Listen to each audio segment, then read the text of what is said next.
Can I challenge that? Challenge flag thrown by John Harbaugh.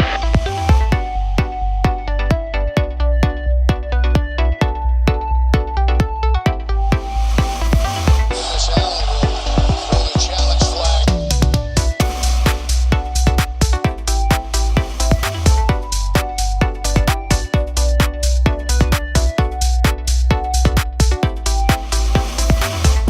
Can I challenge that? Hello, everybody, and welcome to the Challenge Flag, where we call BS on fantasy football's so-called experts. I'm Zachary Dorfman, joined by Michael Conti. What up, y'all? And today we have a mock draft for you. Drafting season is fast approaching. Today we are going to do a 12-team PPR mock draft, and we are going to showcase a strategy that you guys can use for your draft this year, and that's the zero running back strategy. Now, before we begin, make sure that you subscribe to us on iTunes, on Podbean. Make sure you go check out our YouTube channel. Just search The Challenge Flag. Go by channel, and then you'll see us right on there. You can also give us a follow on Twitter at flag_challenge. Check us out on the Fantasy Sports Gaming Network as well. That's thefsgn.com. If you like sports and you like video games as well, they do a great job of combining the two, but there's also plenty of content if you're just into the fantasy football side of things. So make sure that you go to thefsgn.com to check that out as well. So, like I said, we're going to be doing the zero running back strategy today. We're going to be using SleeperBot for our draft. That's definitely the draft tool that we think you guys should be using. It's quick, it's easy, and you can get a lot more mock drafts in when using it. Now, we do want to have a disclaimer for the zero running back strategy. First of all, Mike, when do you want to be using this strategy? Ideally, if you are drafting Antonio Brown at his ADP at that fifth pick, or in the later first round, if you have like that, I don't know, it's like 8, 9, or 10. Yeah. You typically you don't want to reach too much when doing the zero running back strategy. If you have like 1 through 5, until Antonio Brown's taken or until you can take Antonio Brown without it being a reach, you do not want to use this strategy. If you're picking in the top 5 there, take the best running back and roll with a different strategy. However, the zero running back strategy is designed to take advantage of your league's trends. And typically this is going to be a running back heavy draft. And yes, there are wide receivers late that can give you value, but if you're picking late in a draft and you need to kind of maximize your advantages against your opponents, and right away, if some guy takes Ezekiel Elliott, if you're left at the end of the first round with, Dalvin Cook, you are at a disadvantage. So we need to be able to find advantages in our draft, and recognizing that you're not going to have that top running back and try to find value at the running back position later, you want to try to give yourself that leverage in the wide receiver category. Now, there's 2 ways to do it. You can either go wide receiver, wide receiver, wide receiver, which is what we're going to show you today. Or you can go wide receiver, tight end, wide receiver. So it'd be 4 picks in a row instead of 3 picks without a running back. Now, again, the reason is because we recognize that we're not going to have the best running backs, going into it if you're doing the zero running back strategy. So making sure that you capitalize on getting a top tight end as well will give you another advantage over your opponents while you're lacking at the running back position. But today, we kind of want to show you, if you went 3 straight wide receivers, what your running backs could end up as, because it's not as bad as you can think, and there is some great value there later in the draft. So Just a side note before we get started, you could want to do the wide receiver, tight end, wide receiver, but that becomes very situational, I think. If you're getting to your 3rd pick and you are reaching for that tight end, the next top tight end at your pick, I would personally just go 3 wide receiver at that point and just make a shift to the drafting strategy. Yeah, absolutely. I agree. And, typically at the end of the 3rd round, you're still going to be able to get one of those top 3 guys. But yeah, if Gronk, you never know. Yeah, you're absolutely right. If Gronk, that's a great point. If Gronk, Ertz, and Kelsey are off the board in your 3rd round, you were planning on taking a tight end there, no more. Don't do it. Like, just go with the wide receiver. Yeah, and you just move go on. wide receiver there and then on to the running backs. Yes. So now this draft is going to be a 12-man draft PPR, and it's going to be kind of your standard lineup, one QB, 2 running backs, 2 wide receivers, a tight end, a flex, a defense, and a kicker. Now the defense and the kicker is going to come into play here. I know that a lot of people are like, what? But trust me, again, they do come into your starting lineup, and there are going to be times where instead of reaching, maybe we do want to just make sure that we're taking the guy who's going to give us the most points every week. So we've decided to pick 10th out of 12. Mike, are you ready to get started? Oh, I'm excited. All right, let's do it. All right, so draft is starting. Your typical guys are coming off the board, your top running backs. So it's now come to us at the 10th pick. And actually in this draft, we've had only Antonio Brown come off the board. Now, I think that realistically, Mike, in drafts, DeAndre Hopkins would go before this point. Wouldn't you agree? Yeah, I think that right now we'd be very happy with taking Odell, as DeAndre I don't think is realistic in my league's draft at least. Yeah, absolutely. And I think mine too. And I think Odell is realistic at that point. So we're going to start off our 0 RB strategy with Odell Beckham Jr. So now we're coming around the swing real pick. DeAndre went, then Kareem Hunt, Dalvin Cook. Again, we're not worried about that. Julio goes. So now we are left at our pick. We have Odell Beckham Jr. We're left with Michael Thomas, Keenan Allen, Devontae Adams. So, Mike, who do you think we're taking here? I think it's pretty obvious, but you tell me what you're thinking. Hands down, Michael Thomas. I agree. Michael Thomas is going to have a big year. I love Keenan Allen, but I just think with Michael Thomas on the board, it's kind of a no-brainer. So you can see that, guys that have picked, Kareem Hunt, Dalvin Cook, we have Odell and Michael Thomas, who I do think are in another league. Wouldn't you agree? Comparatively. Oh, yeah. I mean, Odell and Michael Thomas, their career averages are pushing 17, 18 plus a week. So having that as your 1-2 punch, that's a good way to start the draft. Yeah, absolutely. Now, it comes back to us. A lot of wide receivers were taken, and two tight ends were taken, Gronk and Kelsey. So at this point, if you wanted to, you can get Zach Ertz. However, we've decided that we are going to stick with our wide receiver. Now, just to give you kind of an update, the running backs that are left now at the end of the 3rd round, the next one would be Derrick Henry, Alex Collins. Or when we go wide receiver here, we have Larry Fitzgerald, Amari Cooper, Demaryius Thomas. Mike, who do you think we get as our flex position 3rd wide receiver? I think we go Larry Fitzgerald, just for the sole fact, as what you mentioned in previous podcasts, he needs 92 receptions to break some type of reception record, and he's a shoo-in to get that this year. Yeah, I think it's actually even 96, and I think that they're definitely going to force the ball to him. Now, I personally would go Amari Cooper. I like what they're going to do with him this year. I know you would personally do that, but I think it's getting a guy that is going to get 90 receptions as your 3rd pick instead of going with Derrick Henry. I think is this is why you do this strategy. We have a great advantage over a lot of the other teams. So yeah, we're going to go Larry Fitzgerald. So now it's swinging back around to us in the 4th round, and just to kind of recap. Our team, we have Odell, Michael Thomas, Larry Fitz. Now we're going to start thinking about running backs. Now, when we look at the other teams, we have a great advantage over them. The guy right next to us has Melvin Gordon, Christian McCaffrey, Adam Thielen. I think McCaffrey is on a different level than the guys, on a lower level than the guys that we have taken so far. Some other guys that went running back. There is one team that went Ezekiel Elliott, Jordan Howard, Rob Gronkowski, doesn't even have a wide receiver yet. So we have this huge advantage in the wide receiver category over other teams. But now we have to get ourselves back on board at running back. And here is where the guy you should target every single time in the 4th round. And that is who, Mike? Alex Collins. So you've taken 3 top-tier wide receivers, and you needed running back 1.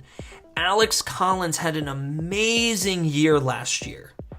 And Alex Collins is a guy that could finish as an RB1. So you've already made up so many points at the wide receiver position, and now you've locked in a running back 1, who could finish at the tops at the position. And so you haven't really dug yourself a hole by doing this. That's the point of this drafting strategy. So, the next round goes, we got, more tight ends off the board, Jimmy Graham. 2 quarterbacks are off the board, Aaron Rodgers and Deshaun Watson. Mike and I are typically, we're going to wait on tight end, wait on quarterback. I know how Sleeper Bot works, and typically some teams will actually take 2 quarterbacks. So we're not going to be able to wait too long just for the sake of this. But right now, we are in a great spot. When it comes back around, we do need that running back too. We got Royce Freeman, Dion Lewis, Sony Michel, Tariq Cohen. Mike, who do you think we should be taking at this point to round out our running backs? Right now, to round out the running backs, I think we should definitely go Dion Lewis. But even on the come around, next round, we have guys like Rex Burkhead, Tevin Coleman, and Marlon Mack. So I'm feeling confident that we'll be able to snag up at least a starter in the next 2 picks. Yeah, I like Dion Lewis as well. I think that he's a guy who by the end of the season could be a really serviceable running back too.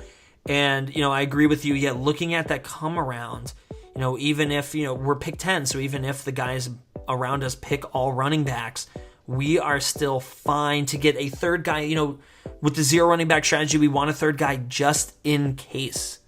And actually, not many running backs went. Tom Brady went, Greg Olsen went, only Sony Michel went.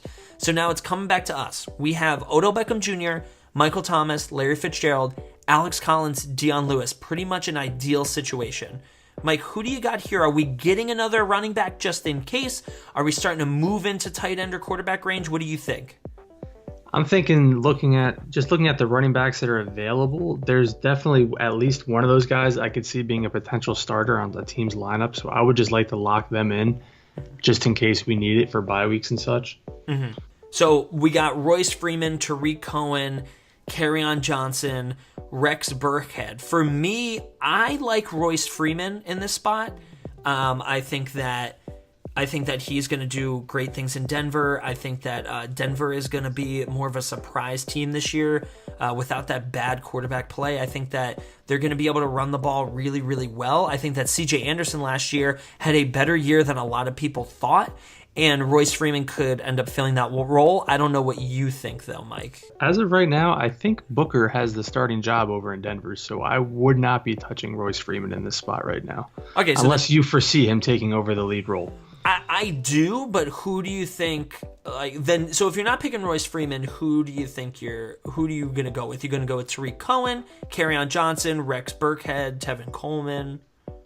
I'm leaning more towards Tevin Coleman or Marlon Mack. Marlon Mack's the starter over in Indianapolis, and Tevin Coleman has proven that he can catch the ball out of the backfield as the RB2 and put up reputable fantasy points. Mm-hmm. And I understand that there's five or six people above Marlon Mack and Tevin Coleman, but is that really considered reaching if our next pick isn't for another 20 picks, and those guys will definitely not be there? Mm-hmm. So I think now is a good opportunity to lock them up. I get that. Sometimes what you have to do is you have to kind of assess your team. And yeah, when you look at all these guys, a large number of them are guys that are backups who could end up supplanting the number one. But at least with Marlon Mack, he's a guy who is the number one. So at worst case scenario, again, we're trying to find gold at the running back position. But, at the worst case scenario, if we need to just stick a guy in there to get those, that 10 points a week, he's someone that we can do that with. And if you're really trying to find gold in that spot, 6th round, you can start going Packers backfield, potentially. Mm-hmm. If you could just want to go Jamal Williams, Aaron Jones, Ty Montgomery the next 3 rounds, because they're going to, maybe take them at their ADP, not necessarily 3 straight rounds. Mm-hmm. But if you see that they could fall to you or they're not going to fall to you in the next round, and you like that strategy, I know some people in my league have talked about just stacking up on all the Packers running backs, and then whoever pans out, that's who you go with. Personally for me, I don't like doing that. That's a lot of picks just because. And that's 6 through 9 they're going. Yeah, and that's why I don't like that. But even now we have Marshawn Lynch available, and he's another guy who's starting. Yeah, they have Doug Martin, but yeah, he's definitely good enough RB. So we're now in the 7th round. We have our running backs, Alex Collins, Dion Lewis. Not terrible at all considering the wide receivers we have. Odell Beckham Jr., Michael Thomas, Larry Fitzgerald. We also have Marlon Mack. Now, like I said, I know SleeperBot, a lot of quarterbacks and a lot of tight ends went off the board this past round. tight ends that are available now, Jordan Reed, Trey Burton, then it drops off to George Kittle. Quarterbacks available, Kirk Cousins, Andrew Luck, Jimmy Garoppolo, Matthew Stafford, still even Phillip Rivers, still a lot of guys I like there. So for me, I'm not going with a quarterback yet. If this were my league and I knew that, tight ends were not going to go this early like they are in this draft right now, I would still wait. But I think, Mike, just assessing sleeper bot right now, I think it is time to go tight end. And this is something that you need to do in your drafts as well. You need to know your league and you need to assess when guys are going to be taken. So right now I know that one of the teams ahead of us does not have a tight end. The other one does. Jordan Reed and Trey Burton are still there, and we're going to get one of them on the swing around. So, Mike, would you like to take one of them if you had a preference, or do you think we should wait for the swing around and take someone else? I think we should wait for the swing around. I think I saw someone that I liked in RB that I would like to. Okay. We got Marshawn Lynch, Carlos Hyde, Jamal Williams, Isaiah Crowell up next. Who am I eyeing up below those guys? Ooh. CJ Anderson. Now that I'm seeing how many people are ahead of him, I guess we should just lock in that tight end now. Yeah. So that's another thing too. We want to lock in a position that we like and we know that we can wait. Because right now it goes Marshawn Lynch, Carlos Hyde, Jamal Williams, Isaiah Crowell, Chris Thompson, Duke Johnson, CJ Anderson. I like your thinking there. You could go Marshawn Lynch because, like you said, you want to shore up a starter, and I get that. But if there's a guy that you're eyeing up a little bit lower, and I agree, I'm high on CJ Anderson. You could go listen to our running back episode to hear our thoughts on that. So I know who I like at tight end. Mike, who are you thinking at tight end? Jordan Reed or Trey Burton? Well, Trey Burton, unfortunately. I'm not sitting through another injury-filled Jordan Reed season. See, for me, I'm absolutely 100% going Jordan Reed. And here, for me, again, we are trying to maximize the position, and there's plenty of tight ends that come later that you can stream if something happens. But we're not in the business of predicting injury, and I think that we need to maximize at every position because of the strategy that we've gone with. We did not go with a balanced strategy. So I think that Jordan Reed is a guy that if we need to maximize against other teams that pick tight ends earlier than us, he's a guy that can finish above them. Guy averages double-digit points over his career. So I'm putting the hammer down. We're going Jordan Reed. So Jordan Reed goes off the board. Carlos Hyde, Kirk Cousins, Marshawn Lynch, Emmanuel Sanders. So, wide receivers that are there, if we do want to get a fourth one, it's Jamison Crowder, Devin Funchess, Robbie Anderson. Mike was still eyeing up CJ Anderson. He is the fifth running back down. Jamal Williams, Isaiah Crowell, Chris Thompson, Duke Johnson, and then him. So this is the 8th round and the Packers running backs are still available. Should you be thinking about that route? Should you be thinking about trying to get like a team's worth of running backs? So, at this point, we got 3 wide receivers, 3 running backs, our tight end locked in. Do we get our 4th running back? Because we've talked about that we're weak at that position. Or do we think that we can get a running back that we like on the swing around? Corey Clement comes later. Ty Montgomery comes later. And get someone like Jamison Crowder? Or do we like CJ Anderson enough where we're going to take him now? It's just so weird seeing like Crowder there. I like Crowder as a guy that I want to draft, but seeing who we already have at wide receiver, like this is just weird. Jamison Crowder is strictly a bye week start, whereas we still might have question marks at running back. We have Alex Collins, Deion Lewis, and Marlon Mack, but I just think stocking up maybe 1 or 2 more rounds on RBs in the higher rounds would be more beneficial for our strategy. I agree with you. I think that there's so much talent later at the wide receiver position still. A guy that I'm definitely eyeing up in this draft is like Kenny Stills, Mike Williams, and that comes way later. So I think we are going to go CJ Anderson here. If you were someone you wanted Jamal Williams, Isaiah Crowell, or if you wanted Jamison Crowder here, that is fine. Again, we are just trying to assess our situation and make the most of it. So now Andrew Luck comes off the board, Jimmy Garoppolo. So a lot of quarterbacks are now coming off the board. I'm okay with Jimmy Garoppolo being gone. Get out of here. Matthew Stafford is gone. So Phillip Rivers falls to us. We're taking him. Matt Ryan gone. Who's the next highest QB? It is Phillip Rivers. Now, again, this is a time to assess your league. Okay, so before I get into this, recap where we're at. We have 3 wide receivers, top wide receivers: Odell, Michael Thomas, Larry Fitz.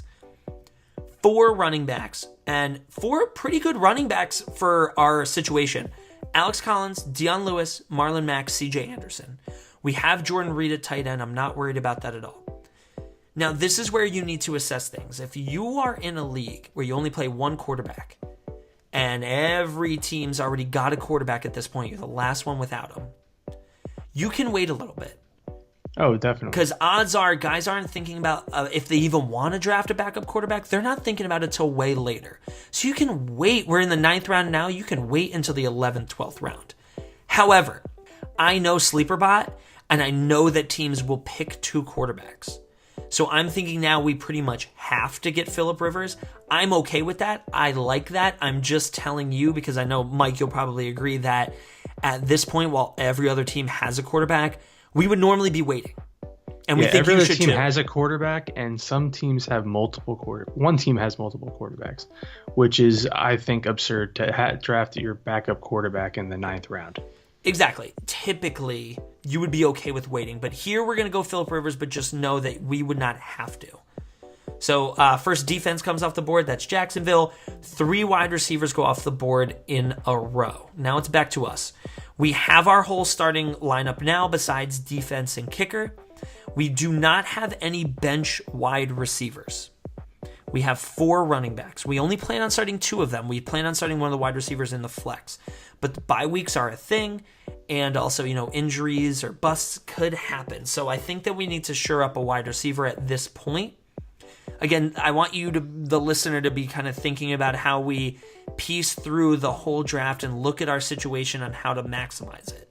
So wide receivers we have here: Allen Hurns, Nelson Aguilar, DJ Moore, rookie over there in Carolina, Kelvin Benjamin, Calvin Ridley, rookie over in Atlanta, Cameron Meredith. Mike, who do you got here?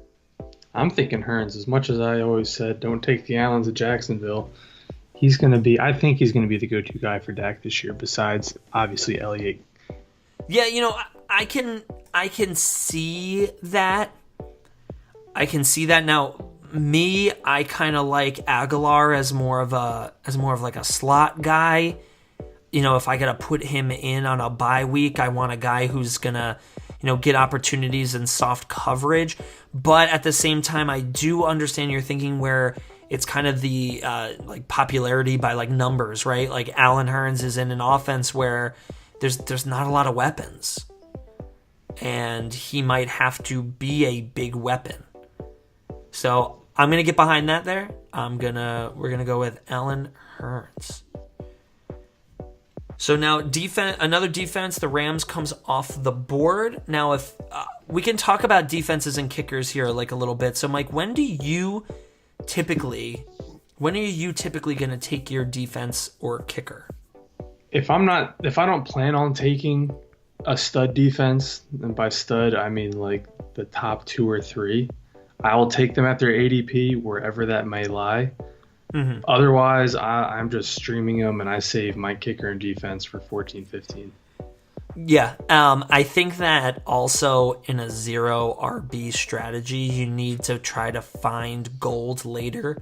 You need to try to find your sleepers, and I think that if you're spending picks on I'm going to say defenses. I'm not going to mention anything about kickers just yet, but defenses, because defenses you can always stream and get value out of. So if we look at defenses from last year, right?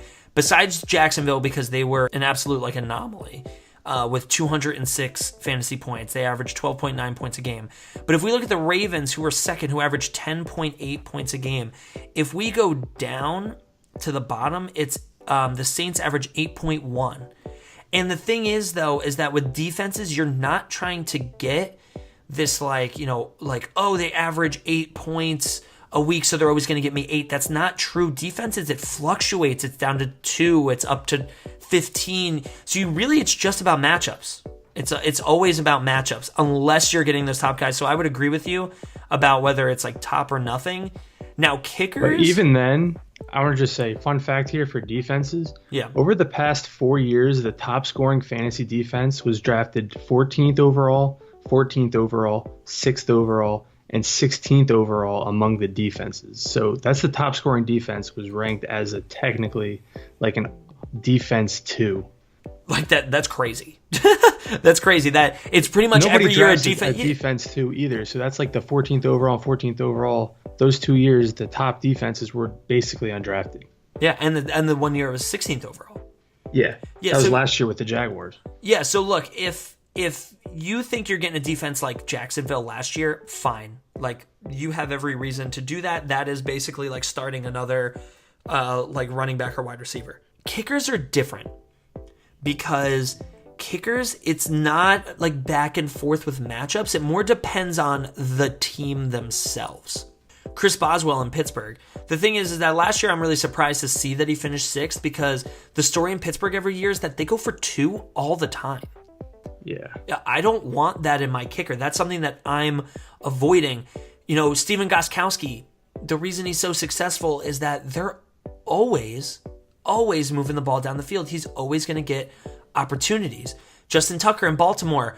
Joe Flacco can never get into the end zone, but their defense is good enough to keep the other team pinned deep, so they're going to get close opportunities. So it's like you gotta, with kickers, you want kickers on good teams who are going to get you the most opportunities. And I think that, in the past, I did an analysis on our league, and in the past 6 years, 3 of the championship teams had the number 1 kicker, which was pretty interesting. And I think that if you think that you're going to get a guy who is in a really, really great offense who can put up, 10 points a week, and because I think kickers are more consistent than defenses, I think that that's okay to go with. Not this early, but I just think earlier than everyone else. If you don't like who's on the board and you want to go for a kicker, I'm kind of against everyone else's thinking on this. I'm okay with that. And like you were saying, a kicker can hold huge value. Like I remember last year, Greg Zuerlein was essentially a wide receiver. Yeah, he was a kicker. Get this. I want you to guess how many games last year Greg Zuerlein, the kicker, scored 17 points. Guess. If I told you, I 5. said, but like even if I said, Mike, this is a kicker.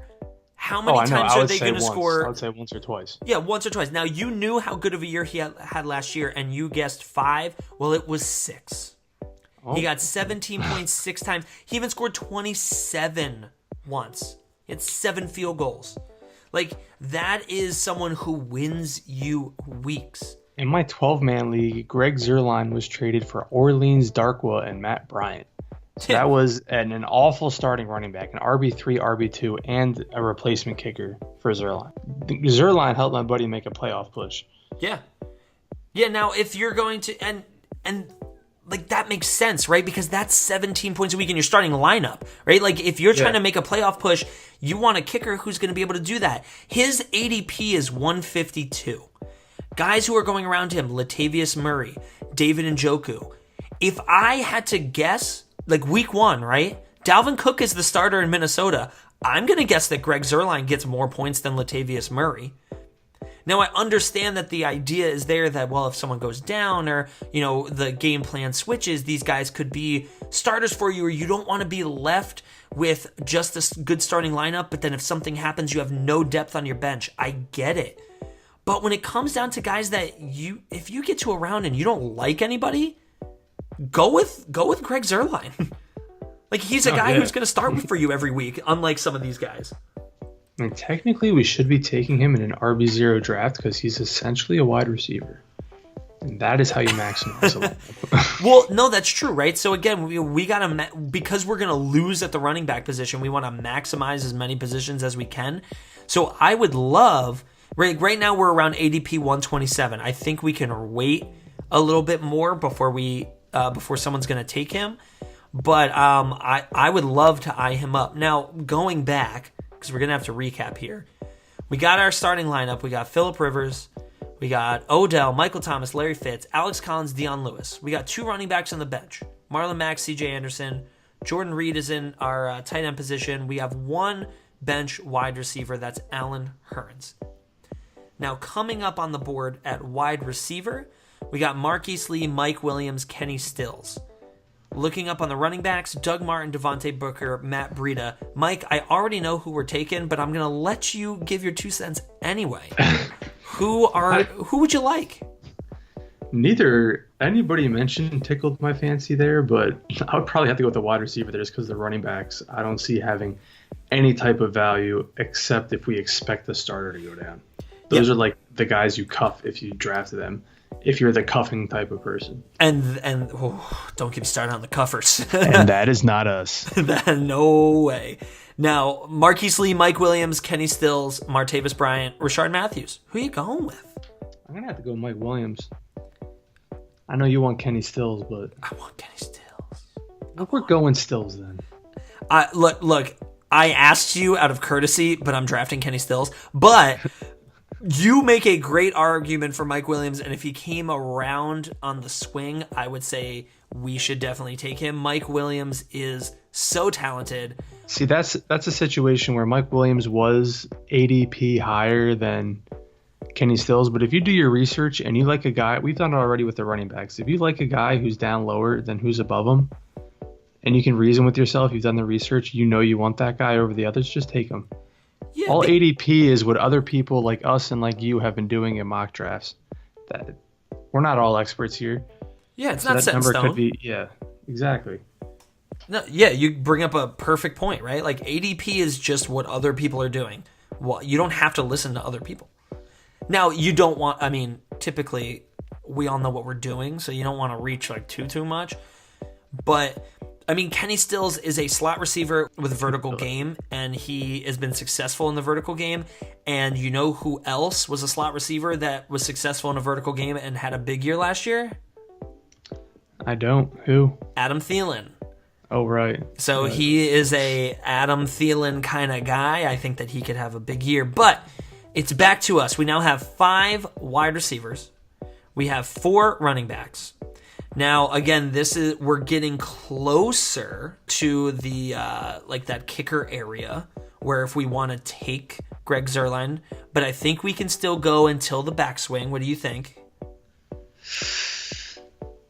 Just looking at who's available, I mean, who's available? Well, running backs available right now are Devontae Booker, who I'm pretty sure is supposed to be the starter, Matt Breida backup in San Francisco, and Latavius Murray backup in Minnesota. Like I said, those are guys that Breida and Latavius, at least, that I think are just, you draft them to cuff them. You don't really have much intention of starting those guys. Now, wide receiver, we have Martavis Bryant, Rashard Matthews, and Geronimo Allison. I might take a flyer pick on Geronimo Allison, actually. Yeah, Every year, Aaron Rodgers has 2 wide receivers finish top 20. Randall Cobb doesn't play this year. He's already been plagued with injury in the preseason. Geronimo Allison will fill right in with that spot. He's already Jordy's replacement, so if he'll be Cobb's replacement as well, I could see him being that second wide receiver that Rodgers normally has placed in the top 20. Yeah, normally I would argue that like Randall Cobb is too good and we should just go with Greg Zuerlein here. But because, like you said, with Randall Cobb already even showing twice now in the preseason that injuries are catching up to him, and like knowing his injury history, I think Geronimo Allison is a great pick here. And now we've really shored up the wide receiver position. We got guys that we could trade. We got guys that can fill in. Yeah, I was about to say, a great thing with this strategy is we're assuming we have the locked in 3 wide receivers. If one of these late flyers pan out, Allen Hurns, Kenny Stills, Geronimo Allison, we could package them up with somebody else on our team, one of our lesser running backs, and trade for a better running back should we need to at some point in the season. Because there's going to be other teams in need of wide receivers as we stacked up on them. Absolutely. Yeah, trading is a part of the game, so it can be a part of your plan. Now, what do you know? Greg Zuerlein came back to us. So just so that you can kind of get our thinking again, right, on, trying to maximize value. If we look at running backs, LeGarrette Blount, James White, Jordan Wilkins, Frank Gore, nothing sexy. Kenny Galladay, I like. Michael Gallup, Danny Amendola, Dede Westbrook, guys that could have pretty good years, but we have so many better options already on our team at wide receiver and already on our team at running back that why not shore up a guy who was like 17 points a game in Greg Zuerlein. So we're going to go with Greg Zuerlein right here. And, all we're really missing on a starting lineup is a defense. Now, defenses, we're just going to wait. We're now in the 14th round. The Saints are still there. The Saints were a top fantasy defense last year, if I recollect correctly, and they just drafted another top corner. So you do. You are recollecting correctly. The Saints were they were startable. They were the defense 10, but again, it's all about matchups. So with defenses, so you could kind of take that with a grain of salt. But you're right, though. They still produced, on a pretty decent average. But we have 3 picks left. We're in the 14th round out of 16 rounds. The only starting position we need to fill is a defense. And at this point, I think we're going to wait. Is that true, Michael? We could wait. Okay. Now, we have 4 running backs. We have 6 wide receivers. We have our kicker, we have our quarterback, we have our tight end. Now, this could be a time that we pick a running back that we think that, this is our 5th running back. This is a guy that I actually see great running backs right now on this list. Yeah, so it's guys that aren't sexy now, but have the ability to be very, very, valuable. And we already have 4 running backs, but again, we are wide receiver heavy. We want to get somebody who we think could, maybe even if it's not right at the beginning of the year, someone who could bust out a few weeks into the year, something happens to a starter, or, they just start taking carries and little by little they become a starter. So right now we have James White, Frank Gore, Peyton Barber, Austin Eckler, Spencer Ware. Mike, who out of this list are you thinking is the guy that is kind of like has the most potential? The most potential? Well, who you taking? Who you taking? Who am I taking? I don't think this is going to be too spicy of a pick, but I'm thinking TJ Yeldon out of this group. I'll admit Austin Eckler is very tempting as he had some big games last year, and I definitely think he's going to get used more in that offense. Spencer Ware, he was an RB1 2 years ago before he got injured. If it wasn't for his injury, we wouldn't know who Kareem Hunt even is. So he is also very tempting, but I think TJ Yeldon is going to be the clear-cut passing down back over in Jacksonville. I could see them getting some leads with that defense and them wanting to rest Fournette for the playoffs and cutting down on his carries a bit throughout the season. So I think I could see Yeldon being the pick here, but you could definitely make an argument for Eckler and Ware. Now, normally I would agree with you. I mean, I am a Leonard Fournette owner, and TJ, his lack of passing down ability, Leonard Fournette's that is, worries me. And like you said, like game plan worries me, right? I do like the fact that he's a bruising back, so if they have a lead, they're going to run him a lot. But like you said, with those nagging injuries that he's had throughout his career and his college career, if the defense, if they get a big lead against someone, it could just be Yeldon rushing it. Yeldon's going to be the third down guy. So I'm worried more as a Fournette owner, not excited as a TJ Yeldon owner, because I just don't think it's going to be enough. And my argument against taking him now is his ADP is 184, and right now we're at 148. Or 155. I was just looking at the running backs. But if we're at all right now, I'm seeing Kenny Galladay, James White. I think we could safely take the Saints here. It's the 14th round. Okay, so if there's a defense that you really, really like, so you're eyeing up TJ Yeldon, right? Let's just say you're like Mike. You're eyeing up TJ Yeldon. You can get him at the backswing. So instead of reaching for him now, and you're like, you know what? I think if you're looking at it, the Saints are gonna have maybe you're looking at it and this defense has a a good early schedule or something, and you're like, you know what, I'm going to get them now. And that's totally fine. If it were me, I would have taken Spencer Ware right there and waited on a defense. However, you know, that's fine if we want to go like a little bit later, but just kind of giving you like another side of things, I would have gone Spencer Ware. I think that he's great. But so it looks like by the looks of it, Spencer Ware is about to fall to us. Well, yes. So and he does. And two defenses were taken. So Mike made the right pick there. Yeah. So, and again, look, it's about analyzing your situation and knowing where guys are going to go. Pretty much none of the other teams had kickers, and the whole next round was defenses and kickers. You know, picks that I like. You know, Mike Gesicki was picked in that round. You know, Danny Amendola, Kenny Galladay, guys that I like. But again, we are set at wide receiver. So we got 2 picks left. Mike. I think we could just go Ware first because he's the higher ADP, That's and then Yeldon on the thinking. turnaround. Yeah, that's what I was thinking, because a guy I like, a guy you like, we'll take the guy that's higher first. So we're going to go Spencer Ware. I think that he's a guy who, you know, again, like you said, we wouldn't even know who a Kareem Hunt is if Spencer Ware didn't get hurt. And then there's TJ Yeldon. Boom, we'll go with that. And then that is our draft. So just to recap, we did this draft as the 10th pick out of 12. And at the 10th pick, you know you're not getting these stud running backs that you might need to win your league. So you have to maximize somewhere else. We did the 0 running back strategy. What we came out of it with was Phillip Rivers as our quarterback. And we got to wait on him. Phillip Rivers, I think, is going to have a great year. For our starting running backs, Alex Collins, Dion Lewis. Mike, what are your thoughts on those 2 guys as our RB1 and RB2? Oh, I'm more than happy with that. Last year, I was going with my RB2s as like Theo Riddick, who was a bust, and Tevin Coleman. So I have no issue with having that passing down back as my RB2 option.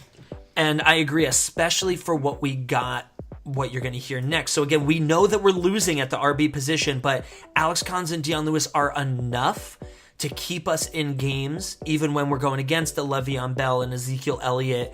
You know, they're enough to get like some points, and then our wide receivers can blow it out against these other teams' wide receivers. We got Odell Beckham Jr., Michael Thomas, and then in the flex, Larry Fitzgerald. Having a guy like Larry Fitz in the flex and being able to start Odell and Michael Thomas, you know, these are guys that are 15 to 20 every week. We should be able to maximize our wide receiver position and outperform with our running backs the other team's running back position. So it ends up that we didn't, you know, just go, oh, we'll just take, you know, Christian McCaffrey just because we need a running back. Instead, we're trying to win. We're trying to outperform other teams. Tight end, Jordan Reed. Again, we waited. If he gets injured, we could just stream one. I know that's a big concern with him, but we took him where his value was, and we need him to maximize. Yeah. We let other teams take tight ends so that we could get as many running backs as possible at that point, you know, in the 4th, 5th, and 6th round, to make sure that we were getting some guys that could perform well, like just in case. And, you know, Jordan Reed's a guy where if he stays healthy and plays all 16 games, which, that just even like feels weird. That's scary. That feels weird saying, but he's going to outperform all these tight ends that were taken before him, you know, Jimmy Graham, Kyle Rudolph, Evan Ingram. So, you know, taking him there was a great choice. You know, on our bench now we have Marlon Mack, CJ Anderson, 2 running backs who, you know, one's a starter, and if Andrew Luck keeps playing well like he's doing in preseason, yeah, having a good quarterback helps the running game. CJ Anderson, Mike, tell me a little bit about why you like CJ Anderson. 1,000 yards last year with the Denver Broncos, who, if anybody thinks back to last season, they were horrific. The fact that he still managed to put up those 1,000 yards, I know he only had a handful of touchdowns, I think 6. He's going to be over in a much more productive offense. The holes will be there for him. He's got an O-line over in Carolina. The defense will be having to worry about maybe some RPOs with Cam Newton. So I just see his ceiling being much higher than what it was last year. Yeah, and Christian McCaffrey's a thing, but, you know, they went out and got CJ Anderson after they saw what they had in a runner in Christian McCaffrey, and the whole, like, I could see him getting, 25, 30 touches a game is clearly coach's talk. That is absurd. They would be stupid to do that. They would be wasting. And not put CJ Anderson to use. Last year, they gave Jonathan Stewart 198 touches over 15 games. If CJ Anderson, who's clearly a better back than Jonathan Stewart, doesn't see at least 225, they don't know what they're doing over there. Yeah. And Jonathan Stewart had 29 red zone carries. So, like, they clearly did not use McCaffrey in the red zone last year, and CJ Anderson's a better running back. He could be a guy to get, like, a lot of these red zone carries and a lot of touchdowns. So, great bench spot pick to see what we have in him. Could end up being in our starting lineup. Perfect for the zero RB strategy. Also on our bench, 3 wide receivers, Allen Hurns, Kenny Stills, Geronimo Allison. I'm going to talk about Kenny Stills, like I mentioned before. A guy in the slot who has vertical game is becoming a nightmare for defensive backs in the NFL. Adam Thielen proved that last year, and Kenny Stills, I think, is going to be a nightmare against defensive backs down in Miami. He's one of the league's most disrespected and underrated wide receivers. We got him in the 11th round. He's a guy where you don't have to spend a lot on and could absolutely turning out to be a flex player even in your starting lineup by the end of the season, where if our running backs don't pan out and we have to sell one of our wide receivers, one of those top guys, to get some running backs to shore up, I don't mind sticking Kenny Stills in. I think that he's going to be a great pick. Then we went down and we have the Saints defense, nothing really to talk about there. We went out and got Greg Zuerlein. We talked plenty about why, it's important to get a top kicker, we think, but you don't have to do it until you're in a round where you don't like anybody around and you can get the people you do like on the backswing. And then our last, Spencer Ware, TJ Yeldon, just guys that we think, I think Spencer Ware could eat into Kareem Hunt, so there's just some value there. And Mike, tell me again why you liked TJ Yeldon. He's the passing down back. Fournette, he can ground and pound, but he cannot catch a ball. And later in the season, when I'm just assuming these guys are making the playoffs, they're gonna have some pretty big leads with that lockdown defense, and I could see them wanting to rest Fournette and save him for the playoffs. Worst comes to worst, Ware and Yeldon, they could just be trade bait if you want to trade them to Kareem Hunt or Fournette owners, and you could cuff them in with one of your bench wide receivers if they need one, and you could just snake something off of someone else. Yeah, so, even with our last pick, you can see that there's a lot of thought that goes into every single player, and it's going to depend on what strategy you're using. So, guys, that's all we have for you today. Thank you so much for listening. Next time, we're going to be doing another drafting strategy, so stay tuned. Take a look at our Twitter account at flag_challenge. I'll be posting the results from this mock draft here, and I'll be letting you guys know what kind of mock draft strategy we'll be doing next time. So, Mike, I know we didn't talk about any position in general. However, give us a guy, 11th round or later, one guy that you are high on this year that we should be targeting. I'm high on Dante Foreman. His ADP is the 11th pick in the 11th round. Last year I owned him. I just picked him up. I saw he had like 8 or 9 catches. He put up like a 6 or 7 spot in points. He got the yards. He had a good yards per carry. He had a huge game last year before having a season-ending injury, and if he's back healthy this year, I could honestly see him winning the starting role over there in Houston. So getting him in the 11th round or later, I see being a huge value and moving on with your fantasy season.